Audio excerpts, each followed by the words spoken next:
Hello, this is Eileen, the environmental educator, and in this video, we're going to talk about waste incineration and not maybe so much how it works, but how irresponsible it is.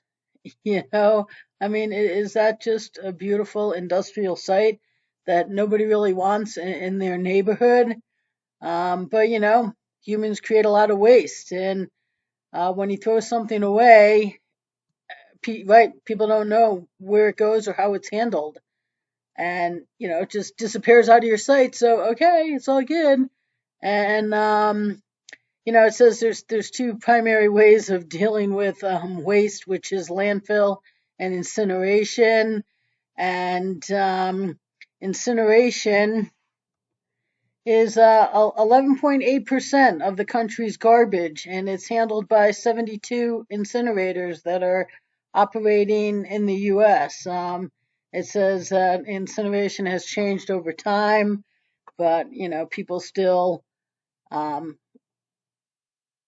question the process, which is good because um, you know uh, 55 of the what do we say 72 were built before. Yeah, 55 of the 72 were built before 1990. So they're aging, and in 1990 they had new improvement for emissions from incinerators, but 55 of the 72 were built before that. And these days they call it waste management, and it's waste to energy, because then they create energy from burning the waste. But to live responsibly, the environmental hierarchy is reduce, reuse, recycle.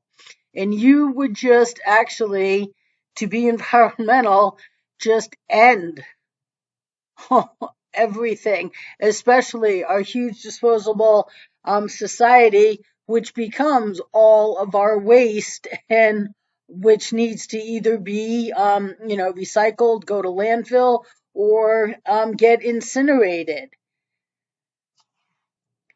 And a lot of what we incinerate is plastics, which are petroleum products. So that yeah, they have a high energy count, but there's a lot of other um, pollutants that are all involved in the toxic substances that get burned.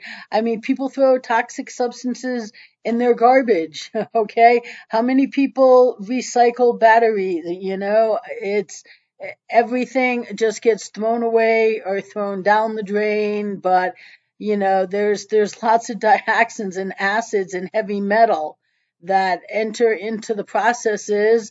And then right, even though this is steam coming out of here, they say, and it's clean, hey, it's not brown smoke that sticks around. This evaporates like in a minute or so, I think is the standard. There is a place in Trail, British Columbia, in it, I forget exactly what it produced, but like you went and you took a tour of it, and yeah, they had the smokestack, and all of this had to just disappear within a minute, and then they were within regulation, and it was clean. But this describes the process. They prepare everything, oversized items are removed, and then the remaining waste is often shredded before it enters the incinerator. Then the combustion, between 18 and 2200 degrees Fahrenheit. Yeah, and it leaves nothing but gases and ash, which is about 15% of the original mass. So it doesn't completely go away, but now it's just down to gases and ash, and that ash goes to a landfill. Okay, so yeah, okay, they recover some energy, but the fact of the matter is, the energy that you're recovering, we would have been better off just reducing by ending all of our abuse, which would just end so many processes that we wouldn't need to be thinking about creating energy. Okay, it's just irresponsible all the way around. They really bill it out as, well, we're going to create energy from it and things aren't going to a landfill. Um, but the ash, the fly ash, which is what's left, it can be cycled as an ingredient in concrete, but it's also a hazardous material that contains heavy metals and other pollutants. That 15% of the ash that's left at the end of burning all of the waste is a pollutant in itself. It's a hazardous material. Okay, and now we put that into land. Well, the landfills are lined, so nothing will ever leak beneath it. Yeah, okay. Okay, nothing except until it does. Okay. It says, right, the incineration can never completely replace landfills because 15 to 25% by weight of the burned remains as bottom ash that goes to the landfill. And so, it says right here, ultimately, generating less garbage is the only way to eliminate the environmental impacts of garbage, which is what the environmental educator has been trying to do since November 93. And it's not just throwing away the product, okay? You're throwing away the garbage bag, that's plastic. You're throwing away all of the processes that created all the packaging, the transportation packaging, the tires, the oils that, were used in the trucks and all the plastic containers that the oils came in and all the oil change that and everything, all the electricity used to manufacture all this stuff and transport it and then transport it to a disposal site. And, these disposal sites, they use energy. They are big energy users. This doesn't just happen. All these processes just because we're not living responsibly. And so who has something to say about that? Oh, well, our friends over there at the NRDC, the National Resource Defense Council. And that's very interesting. This is a July 19th, 2021 article. And the thing about this article is that the NRDC is some of the first people who refuse the environmental education and agenda. It started with Vail, Gore, Redford, Sundance, the NRDC, and the United Nations. And to this day, the NRDC has prevented the solutions that they call for at the end of this article here. So, since Biden, occupied the White House, Congress is considering bills to fund infrastructure, tackle plastic pollution, and combat climate change. While legislative action is welcome, Congress must avoid ideas disguised as environmental advances that actually threaten public health and the environment. Calling it waste to energy, incineration. Oh, that's not good. Or chemical recycling. That's not good. Okay. Okay. So let's just read a little further.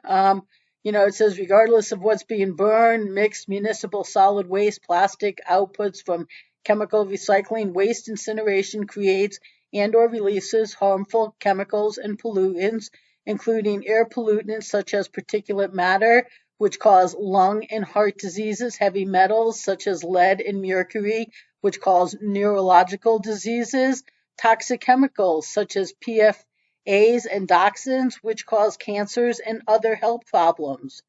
Right? These chemicals and pollutants enter the air, water, and food supply near incinerators and get into people's bodies when they breathe, drink, and eat contaminants. Oh, okay, well, that's, so nice of the NRDC to inform us of how bad our disposable society is. It says that the people who live near the incinerators have more increased risk of cancer, but the impacts are far-reaching as well. A number of emitted substances from waste incineration are considered the worst of the worst, persistent organic pollutants that do not break down, move across the globe and build up in people and wildlife, harming their health. For example, like PFAs, dioxins, and mercury compounds are found in the environment, people, and marine animals in the Arctic, far away from any industrial source. One study found that post-municipal waste incineration in the U.S. has been responsible for 70–80% of dioxins found in the far north. And chemical recycling, it's not recycling. They're actually, saying, hey, we shouldn't really be doing that. But, it says paper can be recycled many times, on average 7 to 12 times for high quality paper, each time with savings in energy, material, trees, water pollution compared to creating paper from virgin materials. No mention of hemp, which the NRDC has never advocated for. So, it says composting organic materials directs nutrients and carbons back into the ground where they increase soil health, reduce reliance on chemically derived fertilizers, and improve water and nutrient retention. It says here that waste to energy is often a misnomer. Recycling saves more energy and avoids greenhouse gases than waste incineration. And it's even more important than that, living to the environmental hierarchy and not having waste, okay? But hey, they actually get to that a little bit further down here. Of course, the best way to reduce harmful impacts from waste is to produce less waste, and they criticize waste energy again. We can't burn our problems away. Real resolutions must focus on producing less waste, manufacturing less plastic, and using effective and proven methods of mechanical, organic recycling, and not finding new ways to incinerate these materials. We need to move towards a truly circular, sustainable, just economy based on materials that don't pollute, don't contain toxic chemicals, and don't come from fossil fuels. Oh, okay. And then, they caution about greenwashing, because, they use all these words, chemical recycling and waste to energy, and it's greenwashing. Well, you know what? The NRDC is doing a lot of greenwashing right here, because since November of '93, the NRDC has been refusing to get us off of all of that waste. They could have led the world a long time ago with my leadership. And even when, Billie Jean King, that's going to be coming up with the U.S. Open. It's week 37 of my education, the environmental educator education, I think. It's a page in here, Billie Jean King. Here we go. Billie Jean King, she refused to lead with reusable stadium concessions and so much more. That when the whole U.S. Open facility was named after her, she started her green slam to win the planet back, and she wouldn't. And she refused to lead with real solutions, and but she then went out and promoted the Mickey Mouse stuff she was doing as grand. She put in a recycling program. She had an NRDC consultant working with them. Yeah, a buffoon who's going, yeah, man, let's recycle. And refusing to lead with, reusable stadium concessions.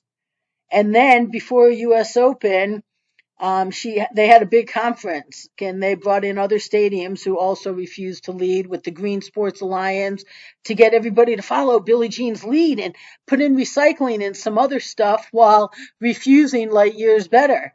And I was like, hey, let me talk to your conference. Maybe I'll get one. That's all I need is one, because then everybody else will follow. No, that wasn't allowed. And then I convinced Billie Jean King that her green slam was a green sham, and I told her to close her doors, and she did. Okay, I tell everybody, close your doors, but there was an NRDC consultant they hired Billie Jean, the Green Sports Alliance, maybe the U.S. Tennis Association was involved with it too, paying this NRDC consultant to prevent light years better. Okay? And they've been preventing light years better since then. But here they are out there calling for us to, manufacture less product, focus on producing less waste. We could have already solved this problem. The NRDC is not the organization. Talk about greenwashing, like all environmental voices, the NRDC greenwashes. Okay, out there promoting themselves as if they care, and oh my god, we would do good, and as if the people on their staff who put out these articles actually have solutions. They don't. And the NRDC couldn't be prouder to prevent the solutions the world needs, but they'll tell you how much we need solutions, and the solutions they tell you are what the world needs. But the point of this video here is that, waste incineration is just, it's not smart, it's not safe, it's not sustainable, it's not what we need. And if we just simply lived responsibly to reduce by reusing, we wouldn't have all of these processes. We wouldn't need them. We wouldn't need to be incinerating waste. And from that, then, you wouldn't have all of the independent media that can't be bothered to give you any real good environmental information, because global warming is not real, man. They're bad, crazy lunatics. But yet, every one of them sell detox stuff.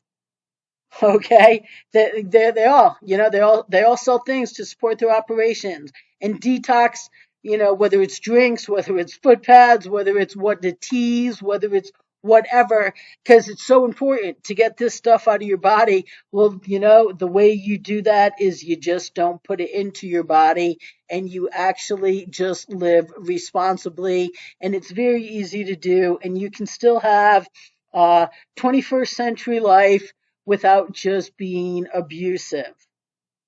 So, the NRDC is right. Waste incineration is harmful, and yet we keep doing it because although they talk about solutions, those solutions have been solutions they've been refusing since shortly after November 93. And this is the only place you'll get real environmental information, people, so stay tuned.